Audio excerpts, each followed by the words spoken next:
नमस्कार, cool stylish fans present सत्ता का संग्राम देख रहे हैं आप। मेरा नाम है उत्कर्ष चतुर्वेदी और अमर उजाला की इस खास चुनाव की जमीनी कवरेज में आपका स्वागत है।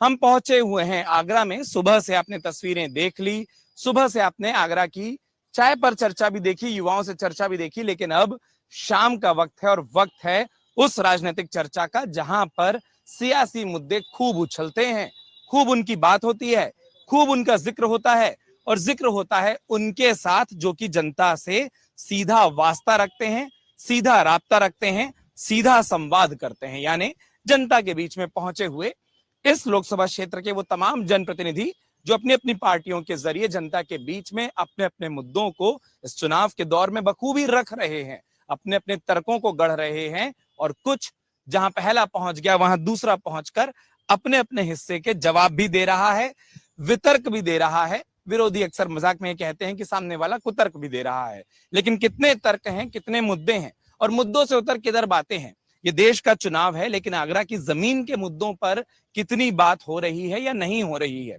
क्या सारी बातें देश के ही मुद्दों पर ले जा रही है? क्या ये छवि का चुनाव है या फिर चेहरों का चुनाव है, या ये दलों का चुनाव है, या जनता के पास कोई और अनूठा मुद्दा है जिसके बारे में इनसे खूब बात होती है?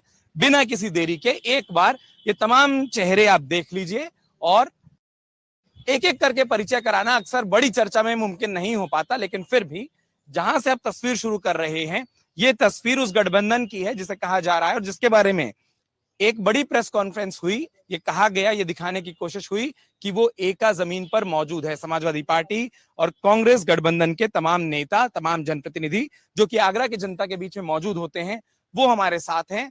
तो वहीं दूसरी ओर जब आप तस्वीरों को देखते हैं तो भारतीय जनता पार्टी का प्रतिनिधित्व करने वाले इस लोकसभा क्षेत्र के तमाम पदाधिकारी भी हमारे साथ इस चर्चा में शामिल हो रहे हैं। लेकिन साहब, केंद्र में चूंकि आप हैं, इस चर्चा के केंद्र में आप हैं, इसीलिए शुरुआती सवाल मैं आप लोगों से करता हूं और शुरुआती बहुत सहजता से एक चीज समझना चाहता हूं। जब जनता के बीच में जा रहे हैं, कौन से मुद्दे हैं जिसको लेकर आप जनता के बीच में हैं? देखिए, समाजवादी पार्टी हमेशा विकास के मुद्दे पर, भाईचारे के मुद्दे पर, रोजगार के मुद्दे पर, युवाओं को और किसानों को किस तरह से आगे बढ़ाया जाए, इस मुद्दे पर चुनाव लड़ती रही है और वही हमारा मुद्दा इम्पोर्टेंट है। और बाकी मुद्दे की बात करें या विपक्ष की बात करें तो भारतीय जनता पार्टी सिवाय झूठ के अलावा आगरा में कोई उस पर कोई मुद्दा नहीं है। इन्होंने कहा एयरपोर्ट बनवाएंगे, आज तक नहीं बना। कहने दीजिए ना, उसके बाद जवाब ले लूंगा। कहे बिना बता देते हैं वो क्या कहने वाले हैं। इन्होंने कहा हाई कोर्ट की बेंच बनवाएंगे, वो भी नहीं आई। और बहुत सारा विकास है आगरा में, 1% भी विकास नहीं हुआ। यहाँ आगरा में बड़े पैमाने पर बेरोजगारी है और विकास से आगरा, जब से समाजवादी पार्टी की सरकार उत्तर प्रदेश में गई है, विकास से आगरा बहुत कोसों दूर है। विकास से आगरा कोसों दूर है, यही बात है या फिर उसमें और भी कुछ है जो जनता के बीच रखा जा रहा है? हम जो इलेक्शन में जा रहे हैं, जो जनता के बीच में जा रहे हैं 2024 के में, मेन मुद्दा हमारे शहर का बेरोजगारी का, बढ़ती महंगाई का और विकास का है। क्योंकि जिस तरीके से मैनिफेस्टो में भाजपा के में महंगाई और बेरोजगारी पे कोई सवाल, कोई जवाब देने को तैयार नहीं है। जनता के बीच में जाके हम यही बात रखने का, और जनता से जो फीडबैक मिल रहा है, नौजवान हमारा डिग्री लेकर रोडों पर डोल रहा है। आगरा में टूरिस्ट ट्रेड एक ऐसी चीज है जिससे पूरा आगरा चलता है, उसकी और कभी इस सरकार ने, चाहे वो यूपी की सरकार हो चाहे केंद्र की सरकार हो, टूरिस्ट ट्रेड पे कोई ध्यान नहीं दिया है। आए दिन ताजमहल पे पूरी दुनिया में मैसेज जाता है, कभी कुत्ते काट लेते हैं, कभी बंदर काट लेते हैं। इतनी छोटी छोटी प्रॉब्लम्स को ये लोग दूर नहीं कर पा रहे, उससे हमारे कितना क्षेत्र में कितनी खराबी जाती है पूरी दुनिया में। तो आप इससे अंदाजा ला सकते हैं, जिससे इतनी विदेशी करेंसी हमारे कोष में आती है हमारे देश के, उसको सजोजना इन लोगों के बस में नहीं हो पा रहा। ठीक है, मैं एक एक करके आऊंगा। और दूसरा, आप में से कोई भी अपने किसी भी वैचारिक प्रतिद्वंदी की बात पर कोई जवाब देना चाहे तो मुझे इशारा कर दिया करें, या कहीं कोई बात में जोड़ना चाहें तो भी इशारा कर दें, आवाज दे दें, और संख्या ज्यादा हो जाए तो जगह बहुत है, पीछे आराम से होते जाएं। लेकिन चूंकि आपने इशारा किया, मैं तो सोच रहा था कांग्रेस से भी पक्ष ले लूं। वो कहे कोई विकास नहीं होता और आगरा की छवि बड़ी आप लोग खराब कर रहे हैं। देखिए, ये लोकतंत्र का चुनाव है, पूरे देश का चुनाव है। पहली बात, मैं यदि उन्होंने बात शुरू की है तो उत्तर प्रदेश की पावन भूमि से बात करना चाहूंगा। 2017 से पहले समाजवादी पार्टी की उत्तर प्रदेश के अंदर सरकार थी। हम सबने देखा इस जगह पर उत्तर प्रदेश के अंदर किस तरह का भय शासन था, भय युक्त शासन था। महिलाएं घर से निकल नहीं पाती थी, माफिया खुलेआम कर्फ्यू के अंदर AK-47 राइफलें लेकर खुली जीप में घूमा करते थे। ये शासन हम सब लोगों ने 2017 से पहले समाजवादी पार्टी की गुंडई सरकार का देखा है। ये लोग आतंकवादियों को पैदा करने वाला और माफियाओं को पैदा करने वाली सरकार हैं। 2017 के बाद भयमुक्त सरकार उत्तर प्रदेश के अंदर योगी जी की बनी और योगी जी के नेतृत्व में जो गुंडे थे, माफिया थे, आज या तो ऊपर से डाल गए या जेलों के अंदर बंद हो गए। आज महिलाएं हमारी ये लोग केवल और केवल हल्ला मचाकर बोलकर इन्होंने क्या किया, इन्होंने पत्रकारों के ऊपर हल्ला बोला। जो पत्रकार निष्पक्ष बात करने वाले लोग हैं उनके ऊपर इनकी पार्टी के नेताओं ने बाल बोला। आज निश्चित तौर पर उत्तर प्रदेश की पावन भूमि पर जिस तरह से भयमुक्त शासन, भयमुक्त भ्रष्टाचार मुक्त सरकार हमारी चल रही है, उसी के आधार पर निश्चित तौर पर आपके चैनल के माध्यम से कहना चाहूंगा कि हम 80 में से 80 सीटें उत्तर प्रदेश के अंदर जीतने वाले हैं और पूरे लोकतंत्र के अंदर, लोकसभा के अंदर 400 पार हम करने वाले हैं। 400 पार की बात बार बार आती है एक एक करके, ठीक है। आप लोगों ने उत्तर प्रदेश की कानून व्यवस्था,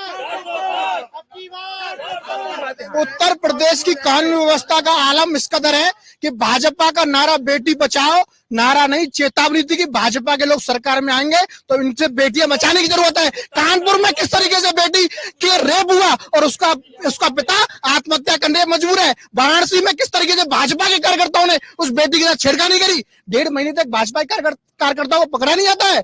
और आगरा में व्यापारी किस कदर मर रहे हैं, उनका मर्डर हो रहा है और वकील जिस पर पुलिस उनके घर पे छापा मारने जाती है वो सुसाइड कर लेता है। ये कानून व्यवस्था की बात करते हैं। आज कानून व्यवस्था इसका खराब है कि नौजवान हताश है, रोजगार के लिए तरस रहा है। अग्निवीर योजना लिया है, ग्रामीण क्षेत्र में रहने वाला नौजवान जिसका सपना होता था देश की सेवा करने का, उस सपने को भी तोड़ने इन्होंने काम किया। रोजगार पे बात नहीं करेंगे, महंगाई पे बात नहीं करेंगे, किसान पे बात नहीं करेंगे, व्यापारी पे बात नहीं करेंगे, बात करेंगे सिर्फ नफरत में। नफरत का इन्होंने देश को नफरत में बांटने का काम किया है, लोगों को तोड़ने का काम कर रहे हैं।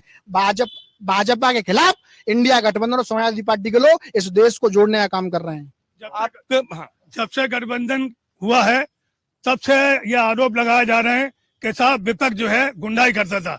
मैं पूछना चाहता हूं कि इससे पहले गुंडाई जो करते थे वो सत्ता में है या बाहर है? आज आप ये देखिएगा कि इन लोगों का जो नारा है ये बिल्कुल असत्य है। आज भी गुंडाई चरम सीमा पर है, आज भी जो है लूटमार हो रही है, आज भी बलात्कार हो रहे हैं।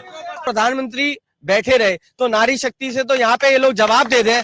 और अभी लेटेस्ट उदय भान सिंह, इनकी भारतीय जनता पार्टी के पूर्व मंत्री का नाती सरेआम एक महिला पे गाड़ी चढ़ाता है, उसके बाप पर गाड़ी चढ़ाता है। ये महिलाओं की बात करते हैं तो ये प्रशिक्षण है। मैं जवाब भी लेता हूं।